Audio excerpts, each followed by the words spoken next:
살펴볼 말씀은 창세기 6장 1절부터 17절까지 말씀입니다. 창세기 6장 1절부터 17절까지 말씀.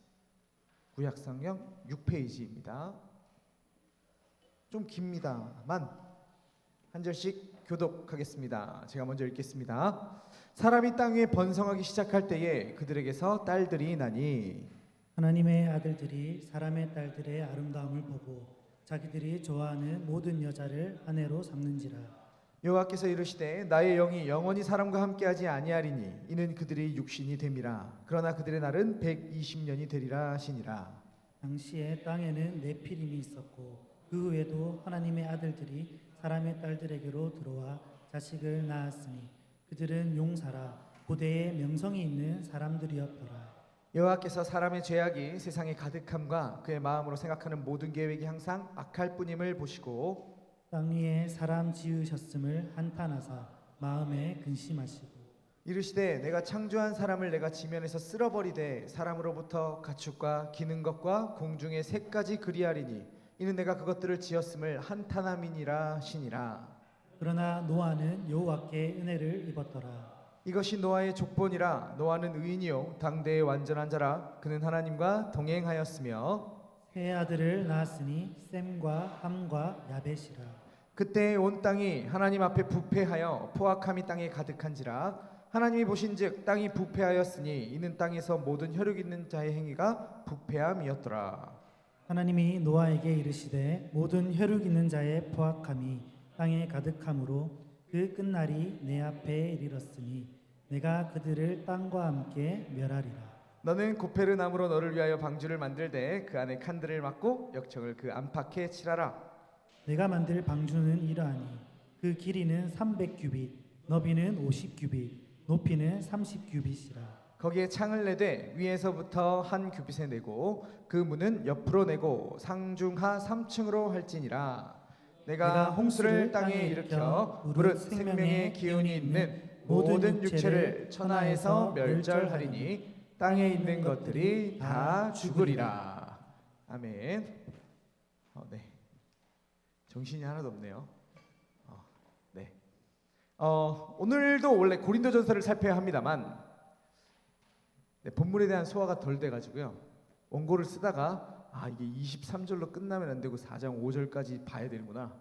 본문을 확장해야 되는구나 라는 거를 원고를 쓰다가 도저히 여기 안에서 이제 안 돼서 이건 오늘 못한다 라는 확신에 고린도전서 일단 접고요.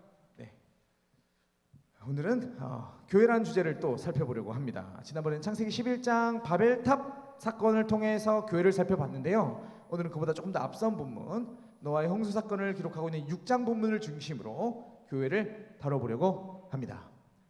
오늘 제목은요 홍수 심판입니다. 네. 사랑하는 주례교회 청년교구 청년 여러분, 교회가 뭡니까? 주님의 몸 맞습니다. 뭐라고요?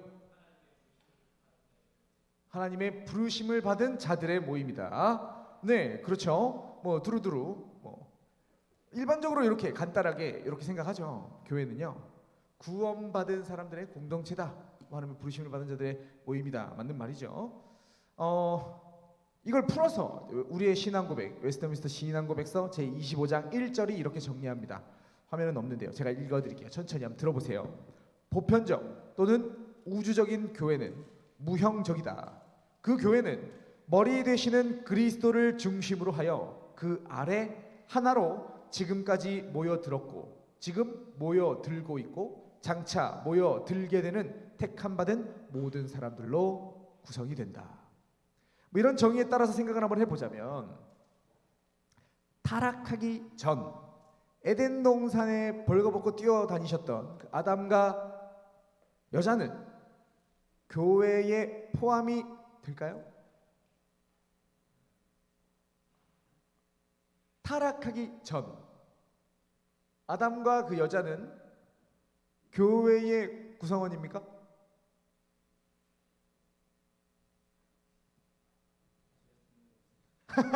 다시 웨스트민스터 읽어달라고. 그 교회는 머리 되시는 그리스도를 중심으로 하여 그 아래 하나로 지금까지 모여들었고 지금 모여들고 있고 장차 모여들게 되는 택함받은 모든 사람들로 구성된다. 구원받은 자들의 공동체. 자, 아담과 하와 죄짓기 전에 교회의 구성원입니까? 맞아요?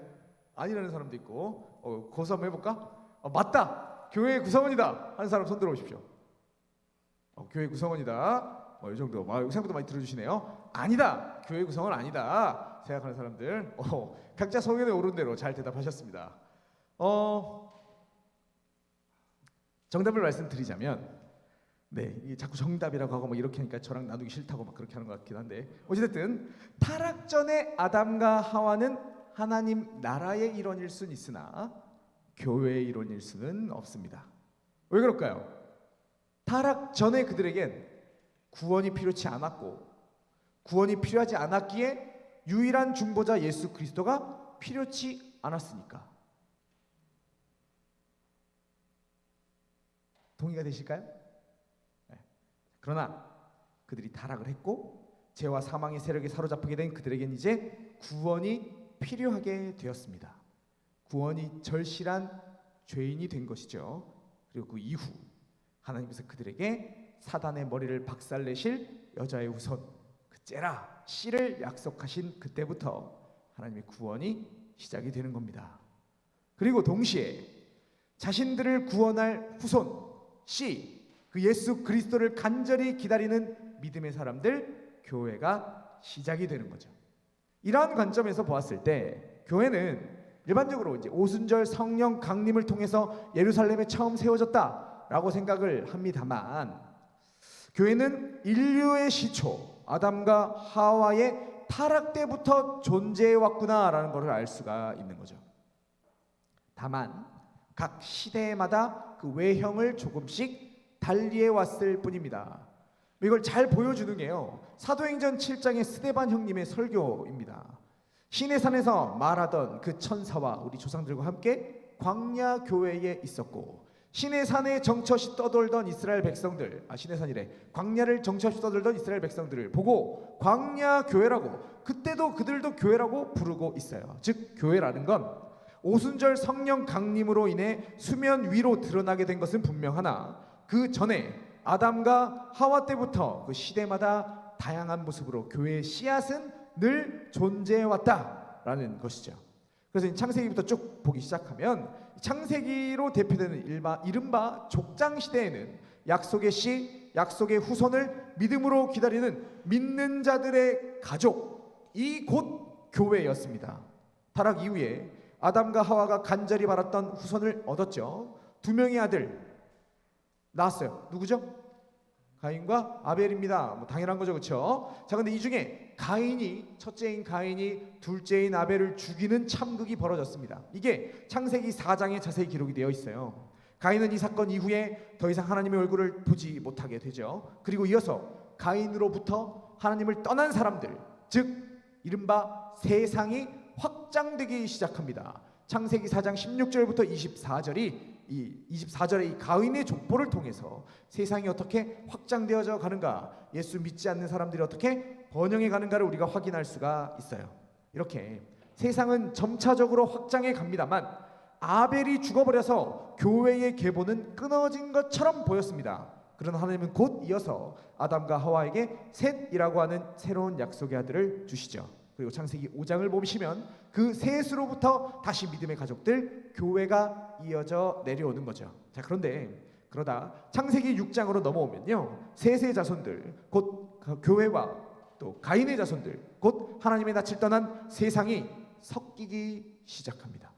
오늘 본문 6장 2절 말씀, 하나님의 아들들이 사람의 딸들의 아름다움을 보고 자기들이 좋아하는 모든 여자를 아내로 삼는지라. 하나님의 아들들이 사람의 딸들에게도 들어가기 시작합니다. 교회가 점차적으로 세상과 섞여져 가는 겁니다.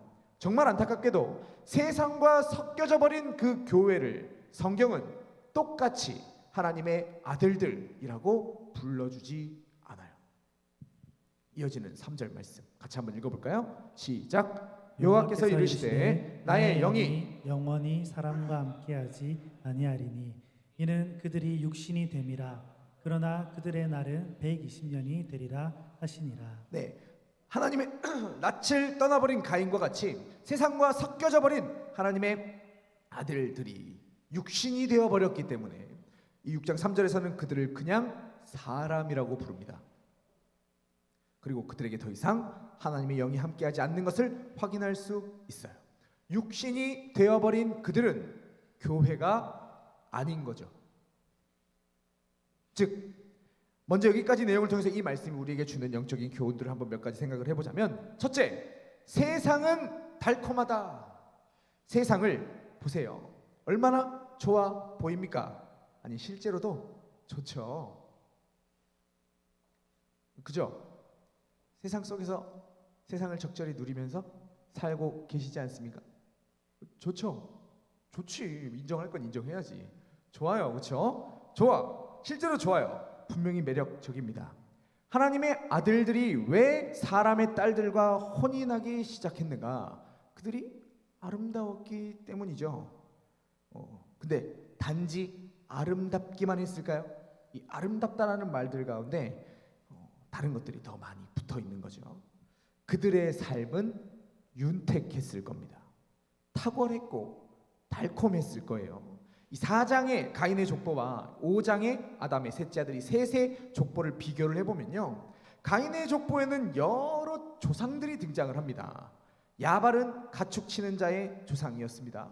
유발은 수금과 퉁소를 잡는 모든 자들의 조상이 되었고요, 두발 가인은 구리와 새로 여러 가지 기구를 만드는 자들의 조상이 되었습니다. 가인의 자손들로부터, 하나님의 낯을 떠난 그들로부터 가축이 쳐지기 시작했고, 악기의 발견으로 음악이 발견됐고, 구리와 새로 철기 문명이라고 하는 당시에는 최첨단의 과학이 등장하기 시작했던 거죠. 그뿐 아니라 라멕이라고 하는 불세출의 형님 한 명 등장하셔가지고 최초의 일부 다처, 최초로 아내를 2명 맞이하는 사람이 등장을 하고, 하나님께서 정하신 일부 일처의 경계를 넘어가 성적인 문화까지 꽃피우기 시작합니다. 얼마나 달콤하고 매력적이었을까요? 그때만 그럽니까? 아니죠. 지금 이 격차가 얼마나 더 벌어졌을까요? 세상은 탁월합니다. 문화적인 것들, 교회가 따라갈 수 있을까요? 따라갈 수 있을까요? 문화라는 측면에서 교회가 세상을 쫓아갈 수 있을까요?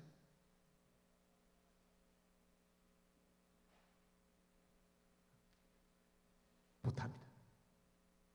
못해요. 물론 이제 교단마다 차이들이 좀 있어요.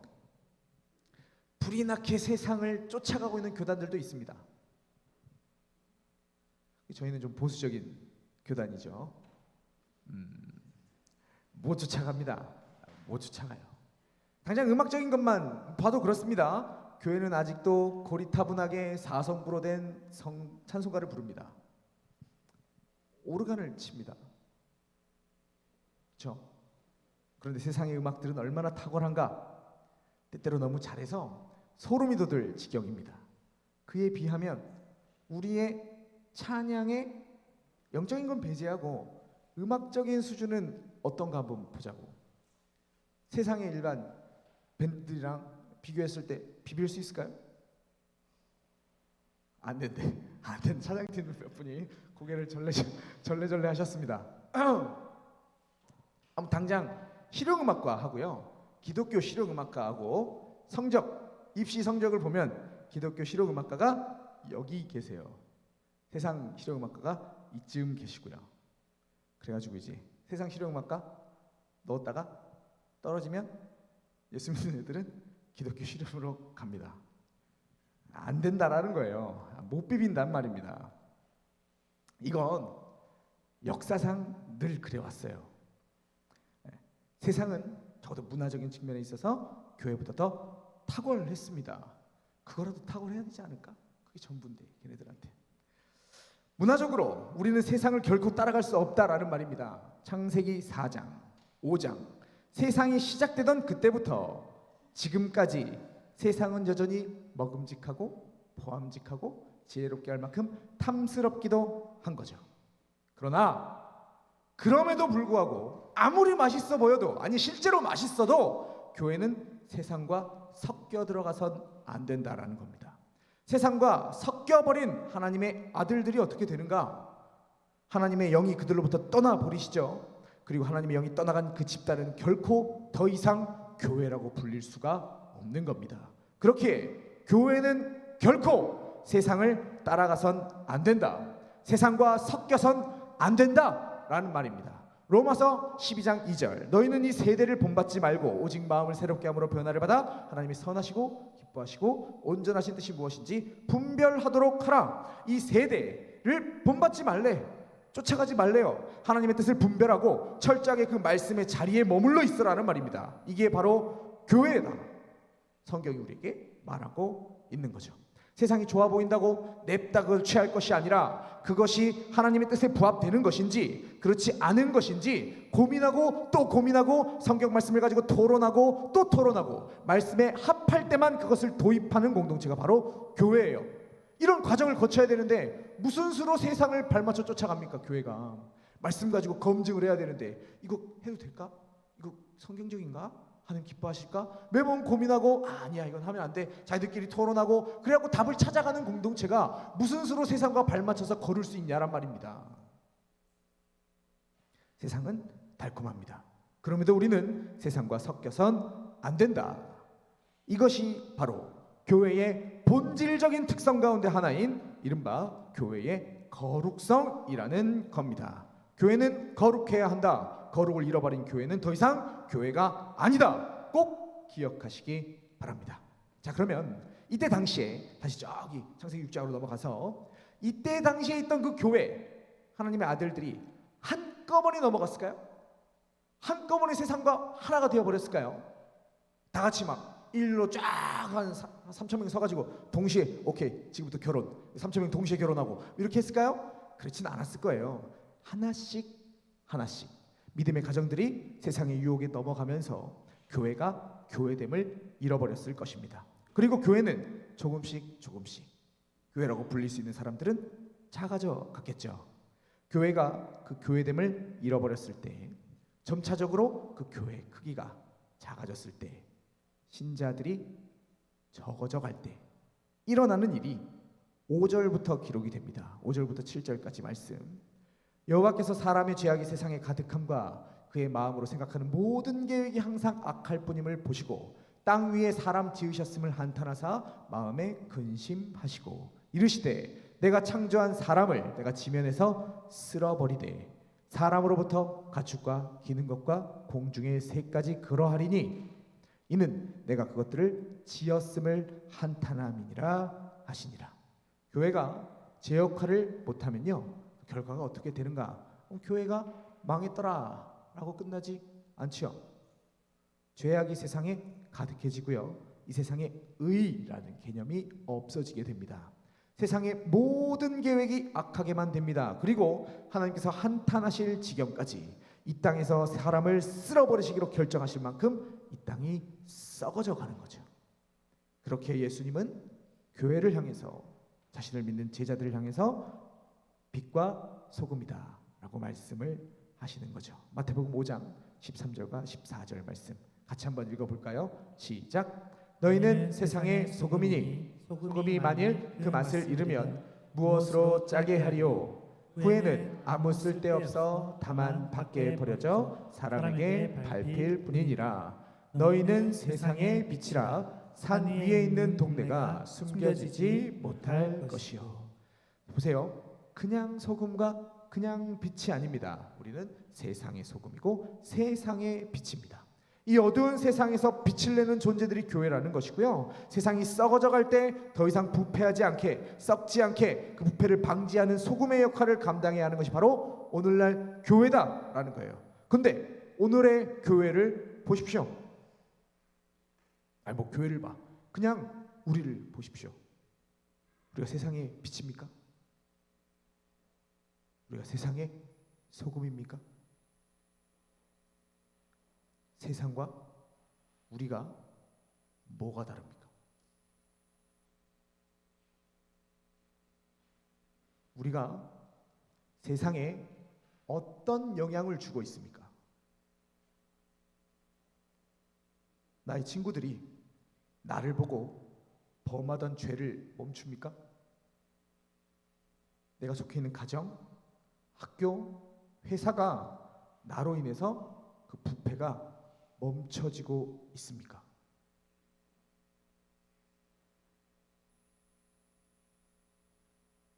오히려 우리는 세상의 빛과 세상의 소금으로 세상에게 영향을 주는 게 아니라 세상으로부터 정신없이 영향을 받기만 하고 있습니다. 세상의 것을 정신없이 따라가기만 벅찬 거죠. 그러면 우리만 망하는 게 아니라 내 주변도 같이 망해요. 나만 교회가 아니게 되는 게 아니라 나로 인해 내 주변 사람들까지 함께 망하는 겁니다. 공생이 아니라 공멸의 길을 가게 되는 거죠. 그렇게 우리는 이 세상에 멸망하는 것을 막아주는 세상의 빛과 세상의 소금의 역할을 감당해야만 하는 겁니다. 계속 본문을 보시면 이렇게 교회가 세상의 빛과 소금의 역할을 감당하지 못해서 온 세상이 썩어버렸고 하나님은 이 땅에서 사람을 쓸어버리실 것을 결정하십니다. 그 유명한 홍수가 일어나게 되는 거죠. 이런 홍수로 모든 사람이 싹 쓸려버렸다면 오늘의 우리는 없었겠죠. 누가 살아남았을까요? 노아와 그의 가족들이 살아남는 겁니다. 익숙한 내용들이잖아요, 그렇죠? 노아와 그의 가족들만이 하나님의 홍수 심판에서 구원을 받았던 겁니다. 자, 그러면 노아는 어떻게 구원을 받을 수 있었을까? 창세기 6장 9절 말씀. 노아는 의인이요 당대의 완전한 자라. 그는 하나님과 동행했다라고 기록하고 있습니다. 그가 의인이었기에 당대의 완전한 사람이었기에 하나님의 선택을 받아서 홍수 심판을 피할 수 있었다. 그 말일까요?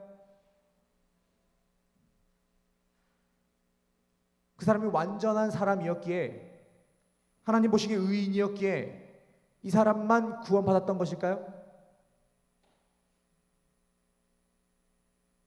오늘의 우리는 어떻게 구원을 받나요?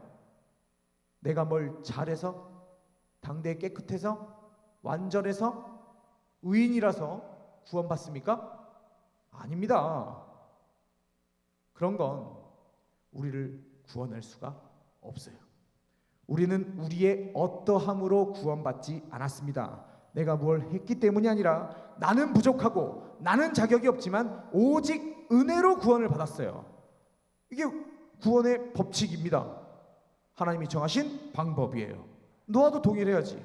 그렇죠? 그래서 목자들이나 제자반 할 때 제가 얘기했던 것 같긴 한데 어쨌든 이 본문 바로 앞에 이런 구절이 있습니다. 노아는 여호와께 은혜를 입었더라. 이게 먼저라는 겁니다.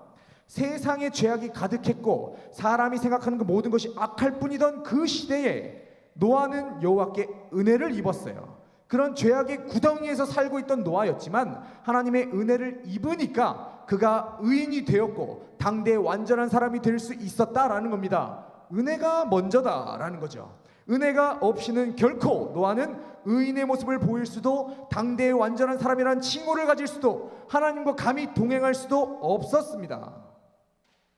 그걸 단적으로 보여주는 게 홍수 심판이 끝나고 난 다음에 노아 형님 뭐 하시죠? 끝나고 난 다음에 나오셔가지고 이제 제사 드리시고 그 다음에 술을 취하셔요. 포도주를 이렇게 싹 하시고 포도를 딱 재배를 하셔가지고 열린 포도 가지고 술을 만드시고 술 취하셔가지고 이제 다 빨개 벗고 막 이렇게 있다가 이렇게 해가지고 자녀가 저주를 받는 심각한 상황을 겪는 거죠. 노아 그 개인이 그 인격이 구원 받을 만해서 구원받은 게 아니었다는 말입니다. 우리도 역시 동일합니다. 우리에게 은혜가 있다면 우리는 의인이 될 수 있습니다. 우리는 당대의 완전한 사람이 될 수 있습니다. 감히 하나님과 동행할 수 있습니다. 은혜를 사모하시기 바랍니다. 은혜를 기대하시기 바랍니다. 그리고 은혜를 누리시기 바랍니다. 오늘 1부 2부 예배 담임 목사님 말씀이셨는데 은혜가 필요하다. 그분께 나와 간구하시기 바랍니다. 하나님의 은혜, 그것은 구원을 받는 그 순간에도 당연히 필요한 것이지만 구원의 여정 가운데 있는 이 땅의 모든 그리스도인들이 저 천국에 도달하기까지 끊임없이 공급되어져야 하는 것, 끊임없이 사모해야 하는 것, 그게 은혜다라는 겁니다. 그리고 그렇게 은혜를 입은 노아에게 하나님께서 심판에 대해서 말씀을 하시죠. 그리고 14절부터 노아가 지어야 되는 방주에 대해서 설명을 해주십니다. 14절, 너는 고페르나무로 너를 위하여 방주를 만들되 그 안에 칸들을 막고 역청을 그 안팎에 칠하라. 먼저 재료는 고페르나무와 역청입니다. 자, 그런데 보세요. 이어지는 말씀 15절 말씀을 보시는데 그 모양을 생각하시면서 한번 읽어볼까요? 15절 말씀 시작. 네가 만들 방주는 이러하니 그 길이는 300규빗, 너비는 50규빗, 높이는 30규빗이라. 네, 머릿속으로 한번 그림을 그려보세요. 길이는 300규빗이랍니다. 한 규빗이 대략 45cm, 50cm 정도 되니까 300규빗이면 150m 정도 되는 거죠. 너비는 50규빗이니까 25m 정도, 높이는 30규빗, 15m 정도 된다고 생각하시면 됩니다. 자, 그런데 여기서 설명하고 있는 내용이 굉장히 막 자세하게, 여기는 이렇게 좀 깎고 이렇게 탁 이렇게 나선형으로 이렇게 해가지고 밑에 탁 연골 붙이고 이렇게 해가지고 이렇게 탁탁탁 이렇게 설명하고 있지 않잖아요, 그렇죠? 전혀 배 모양 같지가 않아요. 그죠? 뭐 성경 쓸 때 모세가 좀 축약을 했겠지. 이렇게 뭐 다 어떻게 뭐 설계도까지 다 그대로 그리겠나 이렇게 그게 아닙니다. 이게 말씀입니다. 전혀 배 모양이 아니에요. 그냥 높이 얼마, 길이 얼마, 너비 얼마, 사각형의 박스입니다. 상자라는 말이 더 어울리는 모양이죠. 사실 이 방주라고 번역된 히브리어 단어는요, 상자라고 번역하는 게 더 정확한 번역입니다. 흔히 방주라고 하면 우리가 큰 배를 생각을 합니다. 그래서 막 큰 교회들 보면 방주 모양으로 많이 지어요. 배 모양으로 이렇게 쫙 이렇게 해가지고 이렇게. 그 비성경적인 거죠. 배 모양으로 안 생겼습니다. 성경대로 방주 모양으로 지으려면 우리 교회 이렇게 비슷하게 직사각형으로 박스로 만들어야 됩니다. 어찌됐든 큰 파도를 헤쳐나가는 키가 있고 돛이 있고 큰 배를 생각하기 마련인데요. 그러나 사실 방주는 단지 물 위에 떠있는 상자입니다. 실제 홍수가 났을 때 홍수 속에서의 방주에 대한 묘사를 한번 보실까요? 한 장 넘기셔가지고 창세기 7장 17절과 18절 말씀인데요. 띄워놨습니다. 홍수가 땅에 40일 동안 계속된지라 물이 많아져 방주가 땅에서 떠올랐고 물이 더 많아져 땅에 넘치며 방주가 물 위에 떠다녔으며 파도를 넘으며 항해를 했다라는 게 아니라요, 그냥 떠다니고 있습니다. 즉 방주는 멋지게 엄청난 파도들을 헤치며 나아가는 배가 아니라 단지 물 위에 둥둥 떠있는 역청을 덕지덕지 갖다 바른 직사각형의 나무 상자인 거죠. 큰 기품의 샘들이 터지며 하늘의 창문들이 열려 40주야를 비가 땅에 쏟아져 내릴 때 노아는 방주 속에서 아무것도 할 게 없습니다. 그렇겠죠? 이렇게 이렇게 피해보자, 이렇게 해보자, 할 게 없어요. 박스 속에 들어가 있는데 거기서 지가 뭘 하겠어요. 그들이 타고 있는 것은 조타를 할 수도 없고 돛도 없는 말 그대로 그냥 물 위에 둥둥 떠 있는 박스였으니까. 그 엄청난 홍수 속에서 물에 둥둥 떠 있는 이 노아의 방주가 엄청난 파도들이 들이침에도 뭐 창조과학회는 이제 그때 노아의 홍수 때 그랜드 캐년이 만들어졌다 이런 얘기들 하잖아요. 그렇게 지각 변동이 일어날 만큼의 엄청난 파도들이 치고 있음에도 불구하고 이 나무로 만든 박스가 파손되지 않고 물 위에 계속 떠 있을 수 있었던 이유, 여기저기 쳐박고 좌초되지 않을 수 있었던 이유는 노아의 가족들이 기가 막히게 항해를 했기 때문이 아니라는 겁니다. 노아라는 영화 있어요. 그 안에서 막 고군분투하십니다. 러셀 크로였나? 네, 막 들이실 때 이렇게 하고 저렇게 하고 다 개뻥인 거죠. 아무것도 안 해. 거기서 심지어 창문도 위에 하나 달려 있어요. 하늘 쳐다보고 있는 거야. 거기서 하나님 살려주시라고. 그거 하나 말고는 할 수 있는 게 없었던 거죠. 자, 그러면 이 나무 상자가 왜 안 깨지고 버티는가? 왜 그랬을까요? 예? 역청을 잘 발랐다. 역청을 잘 발랐다. 기가 막히게 역청을 발라서 완벽하게 와 절대 안 깨졌다. 그랬을까요? 이 나무 상자를 붙잡고 계신 분이 하나님이셨으니까 그분이 이 방주를 보호하시고 친히 운행하셨기 때문에 버틸 수 있었던 겁니다. 갈대 상자 모세 형님이 누우셨던 그것도 동일한 겁니다. 그 외에 갈대로 대충 얼기설기 만들고 역청 갖다 발라놓은 그 조그마한 상자가 뒤집어지지 않고 모세가 바로의 궁전까지 들어갑니까? 하나님이 붙잡고 계셨으니까. 역시 이것도 동일한 거죠. 그분이 이 방주를 보호하시고 친히 운행하셨기 때문에 버틸 수 있는 겁니다. 이걸 잘 보여주는 게 바로 이 7장 16절 말씀인데요. 들어간 것은 모든 것의 암수라. 하나님이 그에게 명하신 대로 들어가매 여호와께서 그를 들여보내시고 문을 닫으시니라. 들어가서 노아가 힘껏 문을 닫은 게 아닙니다. 문 누가 닫았답니까? 하나님이 닫은 거예요. 하나님이 닫았어요. 하나님이 닫은 그 방주에 뭐가 넘쳐 들어올 수 있겠습니까? 그죠? 하나님이 친히 이 문을 닫으셨다라는 말은 내가 책임진다라는 거죠. 하나님이 보호하신다라는 겁니다. 그게 이 표현 안에 주님이 닫으신 그 배를 세상의 물이 결단코 넘쳐 들어오지 못한다라는 것을 보여주는 표현이다라는 거죠. 교회에 대해서 다루는 가운데 지금 이걸 말씀드리고 있습니다. 오늘날의 교회도 역시 그러합니다. 인간이 잘해서 그 안에 시스템이 완벽해서 이 교회가 유지되는 게 아니죠.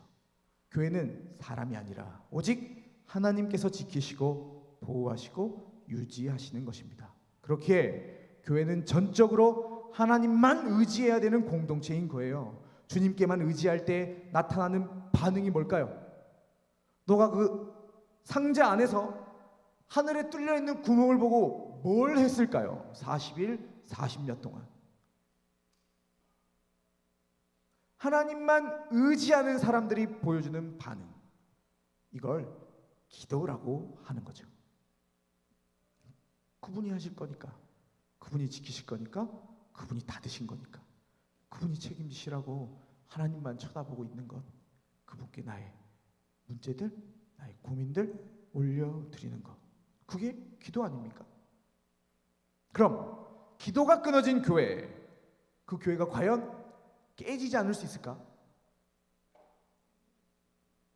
그 교회는 결코 세찬 세상의 홍수를 버텨낼 수가 없습니다.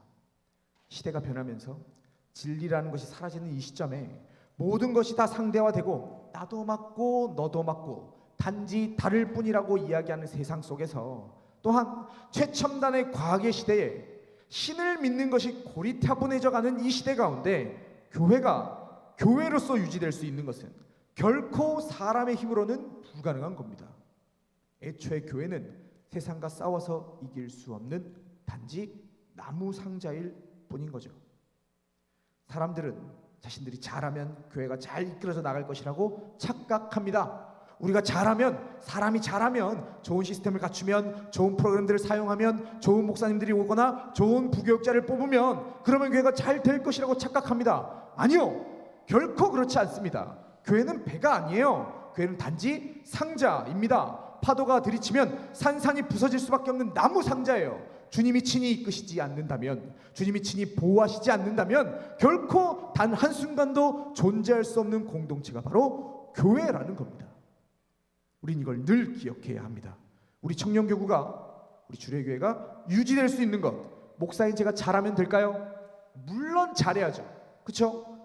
임원분들이나 함께 사역하시는 목자분들이 잘하시면 될까요? 물론 잘해 주셔야죠. 아니면 모두가 다 합심해서 열심히 하면 될까요? 지난 섬김 수련회들 말씀 가지고 다 섬겨내자, 우리가 다 같이 섬겨내자, 전부 다 사역을 맡고 있고 열심히 사역해. 그럼 우리가 됩니까? 될 수 있겠지.